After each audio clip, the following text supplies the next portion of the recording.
7 دن کا وقفہ ہے۔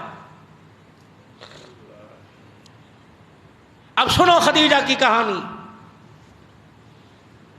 اسی لیے تو اللہ کا قرآن نہیں کہتا الخبیثات للخبیثین والخبیثون للخبیثات والطیبات للطیبین والطیبون للطیبات۔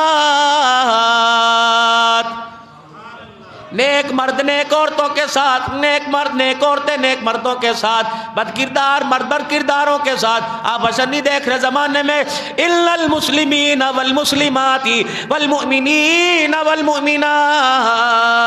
اللہ کرے ہمیں بھی شاید پہ اللہ پورا اترنے کی توفیق عطا فرمائے۔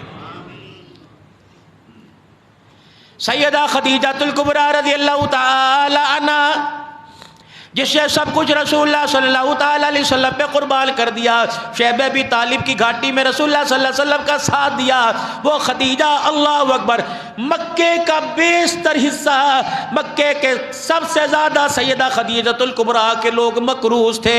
رحمت والے نبی صلی اللہ علیہ وسلم کی بڑھتی ہوئی پریشانی کو دیکھا، کیا بات ہے کیوں پریشان ہوتے ہو؟ خدیجہ میں کلمہ سناتا سنتے کوئی نہیں، میں انہیں اللہ کی طرف بلاتا آتے کوئی نہیں، میں تجھے توحید کے نغمے سناتا آتے کوئی نہیں۔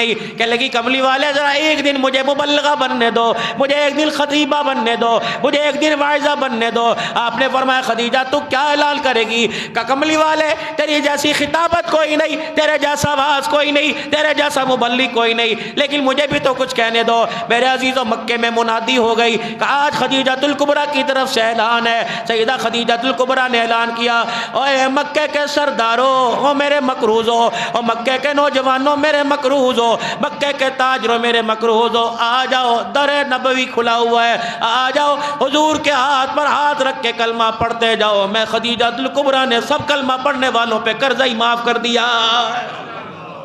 ایسے آیا اسلام آپ کے میرے پاس۔